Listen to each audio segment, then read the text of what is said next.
Hello everyone, welcome back to the channel. ಈ ಅಗ್ನಿವೀರ್ ಮತ್ತು MRಗೆ ನಿಮ್ಮನ್ನ ಯಾವ ಥರ ಸೆಲೆಕ್ಟ್ ಮಾಡ್ಕೊತಾರೆ ಅದ್ರ ಬಗ್ಗೆ ಡೀಟೇಲ್ಸ್ನ ನೋಡೋಣ ಬನ್ನಿ. ಇದರಲ್ಲಿ ಸ್ಟೇಜ್ 1 ಮತ್ತು ಸ್ಟೇಜ್ 2 ಎರಡು ಸ್ಟೇಜ್ ಇರುತ್ತೆ ಸೆಲೆಕ್ಷನ್ ಮಾಡ್ಕೊಳೋಕ್ಕೆ. ಸ್ಟೇಜ್ 1 ಏನಂದರೆ INET, ಇದು ಕಂಪ್ಯೂಟರ್ ಬೇಸ್ಡ್ ಆನ್ಲೈನ್ ಎಕ್ಸಾಮಿನೇಷನ್ ಆಗಿರುತ್ತೆ. ಅದ್ರದ್ದು ಸಿಲೆಬಸ್ ಮತ್ತು ಎಕ್ಸಾಮ್ ಪ್ಯಾಟ್ರನ್ ಎಲ್ಲ ಹೇಳ್ತೀನಿ. ಇನ್ನು ಸ್ಟೇಜ್ 2ಲಿ ರಿಟರ್ನ್ ಟೆಸ್ಟ್ ಇರುತ್ತೆ. ಅದಾದಮೇಲೆ ಅದರಿಂದ ಸ್ವಲ್ಪ ಜನನ ಫಿಸಿಕಲ್ ಫಿಟ್ನೆಸ್ಗೆ ತಗೊತಾರೆ. ಅದ್ರಲ್ಲಿ ಪಾಸ್ ಆದರೆ ಆ ಟೆಸ್ಟ್ ಆದಮೇಲೆ ನೆಕ್ಸ್ಟು ನಿಮ್ಮದು ಮೆಡಿಕಲ್ ವೆರಿಫಿಕೇಷನ್ ಇರುತ್ತೆ. ಲೈಕ್ ನಿಮ್ಮದು ಏನಾದ್ರು ಹಿಂದೆ ಆಪ್ರೇಷನ್ಸ್ ಏನಾದ್ರು ಮಾಡಿಸ್ಕೊಂಡಿದ್ದೀರಾ, ಯಾವ್ದಾದ್ರು ಸರ್ಜರಿ ಆಗಿದೆಯಾ, ನಿಮ್ಮದು ಐ ಸೈಟ್ನೆಸ್ ಎಲ್ಲ ಹೆಂಗಿದೆ, ಟ್ಯಾಟೋ ಏನಾದ್ರು ಇದೆಯಾ, ಆ ಥರ ಎಲ್ಲ ಮೆಡಿಕಲ್ ಎಕ್ಸಾಮಿನೇಷನ್ನ ಮಾಡ್ತಾರೆ. ಅದರಲ್ಲೂ ನೀವು ಪಾಸ್ ಆದರೆ ಡಾಕ್ಯುಮೆಂಟ್ ವೆರಿಫಿಕೇಷನ್ ಆಗುತ್ತೆ. ಡಾಕ್ಯುಮೆಂಟ್ ವೆರಿಫಿಕೇಷನ್ ಆದಮೇಲೆ ನಿಮಗೆ ಟ್ರೈನಿಂಗ್ನ ಕೊಡ್ತಾರೆ. ಅಂದರೆ 4 ವರ್ಷಕ್ಕೆ ನೀವು ಸೆಲೆಕ್ಟ್ ಆಗಿರ್ತೀರ. ಇನ್ನು ಹೇಳ್ದಾಗೆ INET ಮತ್ತು ಸ್ಟೇಜ್ 2ಅಲ್ಲಿ ಎಕ್ಸಾಮ್ ಇರುತ್ತಲ್ಲ, ಅವೆರಡರದ್ದು ಪ್ಯಾಟ್ರನ್ ಸೇಮ್ ಇರುತ್ತೆ. ಸೊ ಏನು ಪ್ಯಾಟ್ರನ್ ಇದೆ ಅಂತ ನೋಡೋದಾದರೆ, ಅಗ್ನಿವೀರ್ MRಗೆ ನೋಡೋದಾದರೆ ಎಕ್ಸಾಮ್ ಫಾರ್ಮೆಟ್ ಈ ಥರ ಇರುತ್ತೆ. ಆಬ್ಜೆಕ್ಟಿವ್ ಟೈಪ್ ಅಂದರೆ MCQ ಕ್ವಶನ್ಸ್ ಇರುತ್ತೆ. ಇದು ಹಿಂದಿ ಮತ್ತು ಇಂಗ್ಲೀಷ್ ಲ್ಯಾಂಗ್ವೇಜಲ್ಲಿ ಎಕ್ಸಾಮ್ ಇರುತ್ತೆ. MR ಅವ್ರಿಗೆ 30 ನಿಮಿಷ ಎಕ್ಸಾಮ್ ಇರುತ್ತೆ, 30 ಕ್ವಶನ್ಸ್ ಇರುತ್ತೆ. ಇನ್ನು ಇದರಲ್ಲಿ 2 ಸೆಕ್ಷನ್ಸ್ ಇರುತ್ತೆ, ಸೈನ್ಸ್ ಆ್ಯಂಡ್ ಮ್ಯಾಥಮೆಟಿಕ್ಸ್ ಮತ್ತು ಜನರಲ್ ಸೈನ್ಸ್.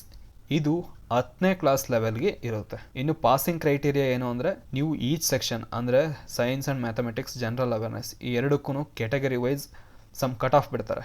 ಲೈಕ್ ಈಗ 50 ಕ್ವಶನ್ ಇದೆ ಅಂದರೆ ಸೈನ್ಸ್ ಆ್ಯಂಡ್ ಮ್ಯಾಥಮೆಟಿಕ್ಸ್ಗೆ 25, ಜನರಲ್ ಅವೇರ್ನೆಸ್ಗೂ 25 ಕ್ವಶನ್ಸ್ ಇರುತ್ತೆ. ಸೊ 25ಕ್ಕೆ ಎಕ್ಸಾಂಪಲ್ ಈಗ 15 ಮೇಲೆ ಬಂದಿದ್ರೆ ಮಾತ್ರ ಎಲಿಜಿಬಲ್, ಆ ಥರ ಇರುತ್ತೆ. ಸೊ ಎರಡರಲ್ಲೂ 15 ಮೇಲೆ ತೆಗೆದಿರಬೇಕು, ಆಗಿದ್ರೆ ಮಾತ್ರ ನೀವು ಎಲಿಜಿಬಲ್ ಇರ್ತೀರ. ಇದರಲ್ಲಿ ನೆಗೆಟಿವ್ ಮಾರ್ಕ್ಸ್ ಕೂಡ ಇದೆ, ಅದನ್ನೂ ಗ್ಯಾಪ್ನ ಇಟ್ಕೊಳ್ಳಿ.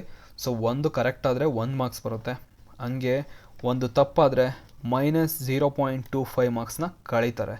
ಸೊ ನಿಮಗೆ ಆನ್ಸರ್ ಗೊತ್ತಿದ್ರೆ ಅಷ್ಟೇ ಆನ್ಸರ್ ಮಾಡಿ, ಇಲ್ಲಾಂದರೆ ಬಿಡಿ. ಅಥವಾ ಲೈಕ್ ನಿಮ್ಗೆ 50% ಚಾನ್ಸ್ ಇದ್ರೂ ಕೂಡ ಟ್ರೈ ಮಾಡಿ. ಬಟ್ ನಿಮ್ಗೆ ಗೊತ್ತೇ ಇಲ್ಲ ಅಂದರೆ ಸುಮ್ಮನೆ ಹಾಕಬೇಡಿ, ನೆಗೆಟಿವ್ ಮಾರ್ಕ್ಸ್ ಕೂಡ ಇರುತ್ತೆ ಅದಕ್ಕೋಸ್ಕರ. ಇನ್ನು ಅಗ್ನಿವೀರ್ SSRಗೆ ನೋಡೋದಾದರೆ ಇವ್ರ ಎಕ್ಸಾಮ್ ಫಾರ್ಮೆಟ್ ಕೂಡ ಸೇಮ್ ಆಬ್ಜೆಕ್ಟಿವ್ ಟೈಪ್ ಇರುತ್ತೆ. ಅಂದರೆ MCQ ಕ್ವಶನ್ಸ್. ಇದು ಕೂಡ ಹಿಂದಿ ಮತ್ತು ಇಂಗ್ಲೀಷಲ್ಲಿರುತ್ತೆ. ಇದು 60 ನಿಮಿಷ ಎಕ್ಸಾಮ್ ಆಗಿರುತ್ತೆ, 100 ಕ್ವಶನ್ಸ್ ಇರುತ್ತೆ. MR 30 ಕ್ವಶನ್ಸು, ಇದು 100 ಕ್ವಶನ್ಸು 60 ನಿಮಿಷಕ್ಕೆ. ಇದರಲ್ಲಿ 4 ಸೆಕ್ಷನ್ ಇರುತ್ತೆ, English, science, mathematics, general awareness. ಇದರಲ್ಲಿ ಪಾಸಿಂಗ್ ಕ್ರೈಟೀರಿಯಾ ಕೂಡ ಸೇಮ್. ನೀವು ಎಲ್ಲ ಸೆಕ್ಷನಲ್ಲೂ ಇಷ್ಟಿಷ್ಟು ಮಾರ್ಕ್ಸ್ ಅಂತ ಕಟ್ ಆಫ್ ಕೊಡ್ತಾರೆ, ಅಷ್ಟು ತೆಗೆದಿರಲೇಬೇಕು. ನೆಗೆಟಿವ್ ಮಾರ್ಕ್ಸ್ 0.25 ಇರುತ್ತೆ. ಇಲ್ಲಿ ಡೀಟೈಲ್ಡ್ ಎಕ್ಸಾಮ್ ಪ್ಯಾಟ್ರನ್ನ ನೋಡ್ಬೋದು. Subjects, number of questions, maximum marks ಎಷ್ಟು, ಡ್ಯೂರೇಷನ್ ಎಷ್ಟು ಅಂತ ಇದೆ. ಇದು SSRಗೆ English, science, mathematics, general awareness ಎರಡು. ಸೊ 4 ಕೂಡ 25 ಮಾರ್ಕ್ಸ್ಗೆ ಇರುತ್ತೆ. 100 ಕ್ವಶನ್ಸ್ ಇರುತ್ತೆ, 100 ಮಾರ್ಕ್ಸ್ಗೆ. ನೆಗೆಟಿವ್ ಮಾರ್ಕ್ಸ್ ಕೂಡ ಇರುತ್ತೆ 0.25.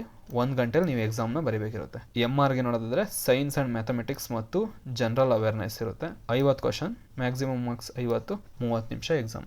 ಅದಾದಮೇಲೆ ಸ್ಟೇಜ್ 2ಅಲ್ಲಿ ಎಕ್ಸಾಮ್ ಆದಮೇಲೆ ಅಲ್ಲಿ ಸ್ವಲ್ಪ ಜನ ತಗೊತಾರಲ್ಲ, ಅವರಿಗೆ ಫಿಸಿಕಲ್ ಫಿಟ್ನೆಸ್ ಟೆಸ್ಟ್ ಇರುತ್ತೆ. ಆ ಫಿಸಿಕಲ್ ಫಿಟ್ನೆಸ್ ಟೆಸ್ಟ್ ಏನು ಅಂದರೆ, ಮೇಲ್ ಕ್ಯಾಂಡಿಡೇಟ್ಸ್ಗೆ ಈ ರೀತಿ ಫಿಸಿಕಲ್ ಟೆಸ್ಟ್ ಇರುತ್ತೆ. 1.6 ಕಿಲೋಮೀಟರ್ನ 6 ನಿಮಿಷ 30 ಸೆಕೆಂಡಲ್ಲಿ ಓಡಬೇಕು. ಸ್ಕ್ವಾಡ್ಸ್ 20 ಮಾಡಬೇಕು, ಪುಷಪ್ಸ್ 15 ಮಾಡಬೇಕು, ಬೆಂಚ್ ನೀ ಸೆಟಪ್ಸ್ನ 15 ಮಾಡಬೇಕಿರುತ್ತೆ. ಇನ್ನು ಫೀಮೇಲ್ ಕ್ಯಾಂಡಿಡೇಟ್ಸ್ ಬಂದು 1.6 ಕಿಲೋಮೀಟರ್ನ 8 ನಿಮಿಷದಲ್ಲಿ ಓಡಬೇಕಿರುತ್ತೆ. ಸ್ಕ್ವಾಡ್ಸ್ನ 15 ಮಾಡಬೇಕಿರುತ್ತೆ, ಪುಷಪ್ಸ್ನ 10 ಮಾಡಬೇಕು, ಬೆಂಚ್ ನೀ ಸಿಟಪ್ಸ್ನ 10 ಮಾಡಬೇಕಿರುತ್ತೆ.